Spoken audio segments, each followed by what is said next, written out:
Hello student, मैं मनीष कुमार यादव एक बार पुनः आप सभी का ऑनलाइन क्लास में स्वागत करता हूं। आज के इस वीडियो में हम डिस्कस करेंगे वायरॉइड्स एंड प्रियॉन्स, यानी कि वायरॉइड्स और प्रियॉन्स क्या होते हैं। इससे पूर्व के वीडियो में आपने देखा था कि किस तरह वायरस का ट्रांसमिशन होता था एक बॉडी से दूसरे बॉडी में, और इसके अलावा वायरस का प्रिवेंशन तथा इसको जो रोकने की जो विधियाँ थी और जो इसकी ट्रीटमेंट थी उसके विषय में मैंने कुछ डिस्कस किया था। देखिए, बहुत सारे वायरल डिजीज हैं, उन वायरल डिजीज में मैंने कुछ वायरल डिजीज का चर्चा किया था। जो और वायरल डिजीज हैं उससे संबंधित जो कुछ नॉलेज होंगी वो आप 12th में पढ़ेंगे। फिर आज के इस वीडियो में वायरॉइड्स एंड प्रियॉन्स के विषय में हम अध्ययन करेंगे। देखिए, वायरॉइड्स क्या हैं? वायरॉइड्स आपके वायरस से मिलते जुलते शब्द हैं। वायरॉइड्स वायरस से मिलते जुलते शब्द यहाँ पर आपको दिख रहे हैं। देखिए, वायरॉइड्स जो हैं, इस वायरस का अध्ययन आपके 1971 में एक साइंटिस्ट थे आपके डायनर, एक साइंटिस्ट थे आपके 1971 में डायनर। इन्होंने क्या किया, इस वायरस की खोज की। कैसे खोज की वो हम आपको बताते हैं। देखिए, उन दिनों आपके आलू में एक रोग फैलता था जिससे हम लोग पोटैटो स्पेंडल ट्यूबर डिजीज कहते हैं। कौन सा रोग फैल रहा था उन दिनों? पोटैटो स्पिंडल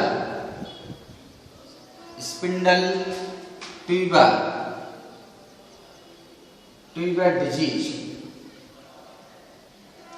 देखिए, ये रोग फैल रहा था उन दिनों आपके पोटैटो स्पिंडल ट्यूबर डिजीज। देखिए, इस रोग की वजह से होता क्या था, नेम से क्लियर है कि पोटैटो मतलब आलू, आलू की जो ट्यूबर मतलब उसकी कंद होती है, उस आलू के ट्यूबर्स में ऐसी रोग होती थी, ऐसी रोग उत्पन्न होती थी जिसके कारण जो आलू का ट्यूबर था वो चिटक जाता था। आलू के ट्यूबर के चिटकने की वजह से, यानी कि उसके फट जाने की वजह से आलू बर्बाद हो जाती थी।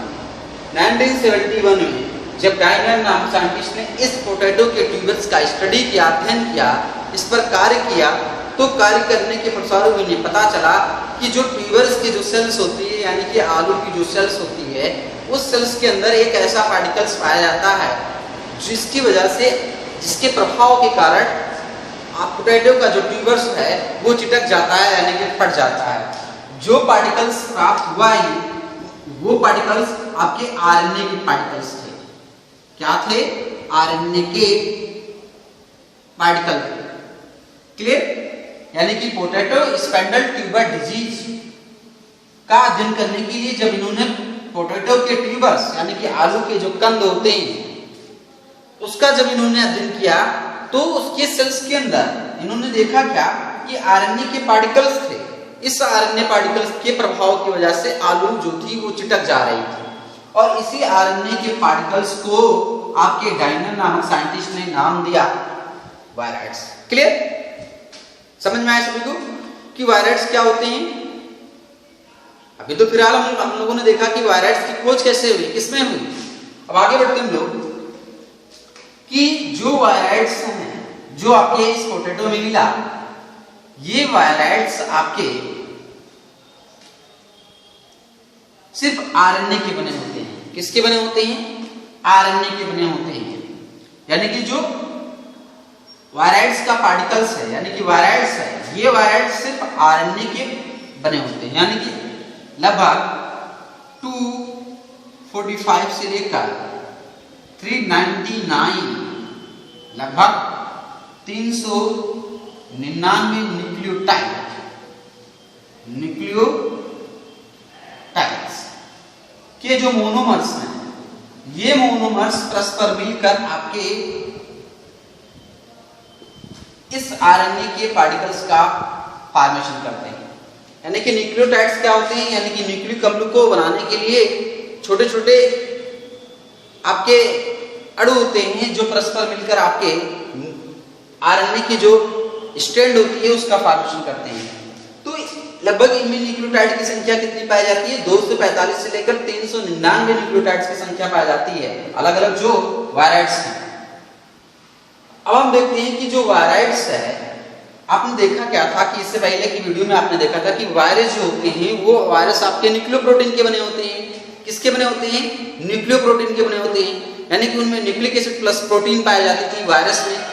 बट यहाँ पर हम देखते हैं कि वायराइड जो होते हैं उस वायराइड्स में आपके प्रोटीन एब्सेंट होती है, यानी कि वायराइड्स का जो पार्टिकल्स होता है उस वायराइड्स के पार्टिकल्स में प्रोटीन एब्सेंट होती है, नहीं पाई जाती है। सिर्फ इसमें क्या पाया जाता है? आरएनए पाया जाता है। ध्यान दीजिएगा कि आपने वायरस में देखा क्या था कि वायरस सेल नहीं थी, वो सेल्स का एक्सेप्शन है, यानी कि सेल्स का अपवाद है। ना तो उसमें ईआर इत्यादि, ना ER Golgi body, endoplasmic reticulum cell, उसके अलावा प्रोटोप्लाज्म इत्यादि नहीं पाई जाती थी, तो इसलिए वो सेल का अपवाद है, एक्सेप्शन है। क्लियर? इसके अलावा जो वायरस था उस वायरस में न्यूक्लिक एसिड प्लस प्रोटीन पाई जाती थी, जिसमें आपने बहुत सारी जानकारी हासिल की थी। कैप्सिड था, वायरल एनवेलप था, जीनोम था, एंड सम रिलेटेड जो एंजाइम थे उसके, वो आपने देखा था। बट इसमें क्या देख रहे हैं कि जो वायरल आरएनए के जो पार्टिकल्स होते हैं, इस आरएनए के पार्टिकल्स में प्रोटीन एब्सेंट होती है। समझ में आया कि ये वायराइड जो होते हैं, इस वायराइड में सिर्फ आरएनए के मॉलिक्यूल्स होंगे, यानी कि आरएनए के मोनोमर्स परस्पर जुड़ के एक स्ट्रैंड बनाएंगे, बाकी इस स्ट्रैंड के साथ प्रोटीन नहीं होगी। ध्यान दीजिएगा सभी इस बात को। और इसके अलावा आगे हम बढ़ते हैं कि जो आरएनए के ये मोनोमर्स होते हैं, ये आरएनए के मोनोमर्स परस्पर एक दूसरे से मिलकर एक सिंगल स्ट्रैंडेड संरचना बनाते हैं, एक सिंगल स्ट्रैंड की सर्कुलर संरचना बनाते हैं। ये भी ध्यान में रखना है कि वायराइड जो हैं, वायराइड्स आरएनए के मॉलिक्यूल्स की या आरएनए के लगभग 245 से लेकर 399 न्यूक्लियोटाइड्स से मिलकर बने हुए एक सिंगल स्ट्रैंड की सर्कुलर संरचना होती है, जो दोनों सिरों पर क्या होती है? क्लोज होती है। जो दोनों सिरों पर क्या होती है? क्लोज होती है। ठीक है ना? अब आगे बढ़ते हैं कि जो आरएनए के पार्टिकल्स होते हैं, इसके द्वारा किसी तरह की प्रोटीन का फॉर्मेशन नहीं किया जाता है, यानी कि जो ये आरएनए के पार्टिकल्स होते हैं या वायराइड जो होते हैं, इसके द्वारा किसी तरह के प्रोटीन का फॉर्मेशन नहीं किया जाता है। ये जो वायराइड्स हैं, ये अधिकांश जो प्लांट्स के अंदर ही इन्फेक्शन फैलाते हैं, यानी कि एनिमल्स में अभी तक इसके जो पार्टिकल्स हैं वो ज्ञात नहीं, यानी कि प्लांट्स के अंदर ही ये पाए जाते हैं और प्लांट्स में बहुत सारे डिजीज को फैलाते हैं। नारियल में भी ये आपके डिजीज फैलाते हैं। जो सिट्रस है, यानी कि आपके जो नींबू वंश के जो पौधे हैं, उनमें भी ये आपके इन्फेक्शन फैलाने का काम करता है, यानी कि वायराइड्स। तो बहुत सारे वायराइड्स ज्ञात हैं जो पौधों में डिफरेंट टाइप के डिजीज को फैलाते हैं, बहुत तरह के रोगों को फैलाते हैं। तो ये थी आपकी वायराइड्स। वायराइड जो हैं, ये जो इनका जो ट्रांसमिशन होता है, ये आपके सेल्स के द्वारा होता है, यानी कि जो सेल्स होते हैं, जब भी डैमेज सेल्स होगी, यानी कि जब भी प्लांट बॉडी इंजर्ड होगी, कट जाएगा, तो खुले हुए जो सेल्स मिलेंगे उसके सारे ही क्या करते हैं, एक बॉडी से दूसरे बॉडी में, एक या फिर प्लांट्स के एक पार्ट से दूसरे पार्ट्स में वो पहुंच जाते हैं। तो इस तरह ये आपकी क्या होता है, वायराइड्स का ट्रांसमिशन होता है। तो इतना ही आपको वायराइड्स के अंतर्गत यहाँ पर पढ़ना है। नेक्स्ट जो है प्रियांस। देखिए प्रियांस क्या होता है। देखिए इन 1968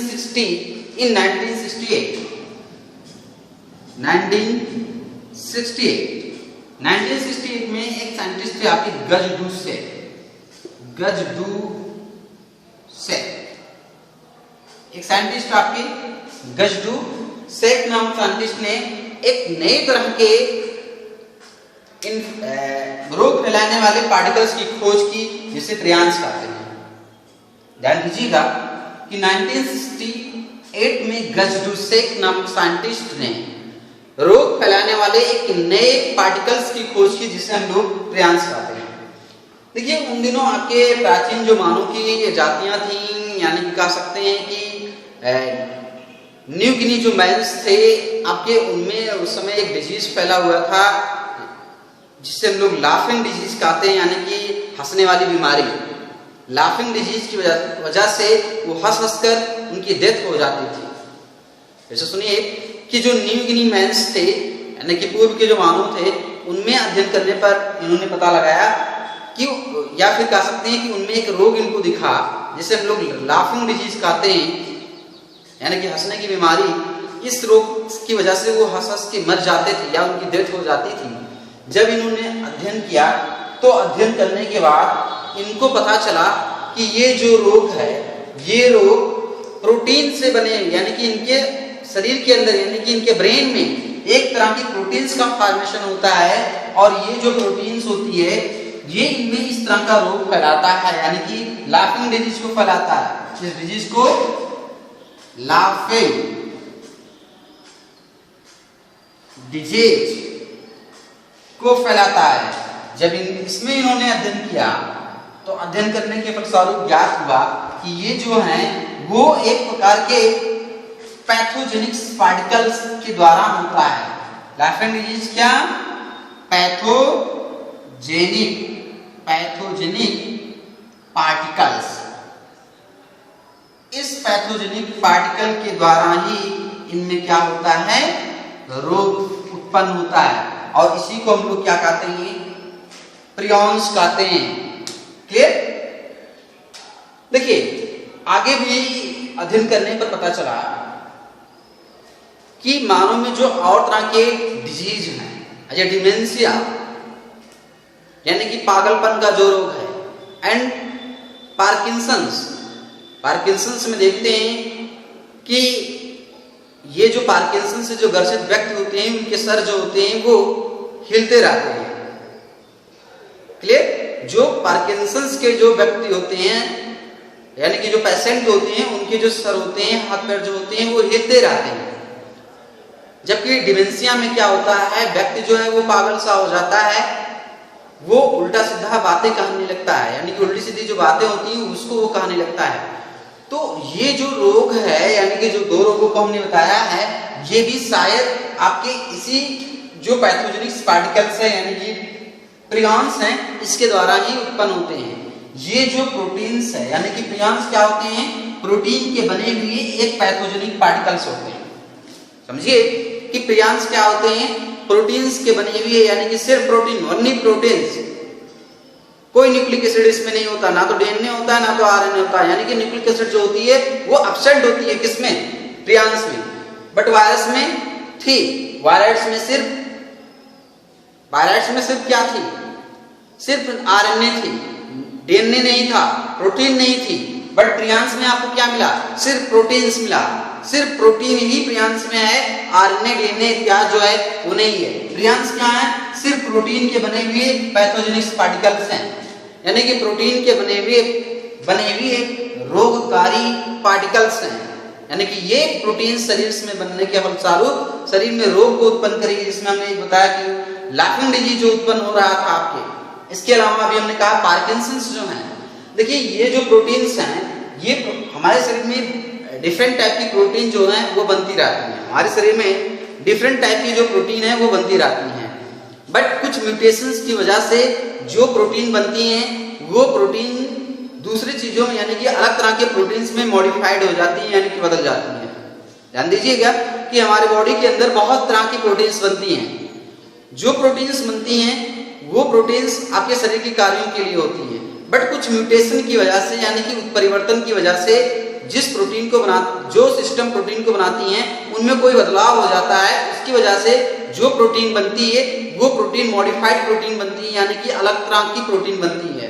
और वो प्रोटीन जो होती है वो क्या होती है? रोग फैलाने वाली प्रोटीन्स होती है। उस प्रोटीन को स्लो प्रोटीन्स कहते हैं, यानी कि स्लो वायरल प्रोटीन्स भी बोल सकते हैं। स्लो वायरस प्रोटीन कहते हैं, और यही रोग फैलाती है आपकी विभिन्न प्रकार की। तो ये थी आपकी प्रियॉन्स। देखिए, प्लांट्स के अंदर आपके रोग फैलाने वाले प्रियॉन्स जो हैं वो ज्ञात नहीं है। लगभग मानव में विभिन्न प्रकार के रोग जो हैं वो आपके जो अलग तरह की रूपांतरित मॉडिफाइड जो प्रोटीन बनती है वो रोग फैलाते हैं। तो ये थी आपके virus and prions.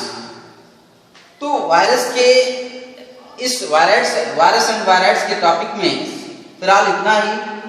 Next video में हम पुनः एक नए टॉपिक के साथ मिलते हैं, किंगडम मोनेरा के अंतर्गत, जो आपके बैक्टीरिया हैं, और बैक्टीरिया की जो डिटेल नॉलेज है वो आपके विषय में आपके सामने लेकर उपस्थित होंगे, और उसके विषय में हम ढेर सारी चर्चा करेंगे।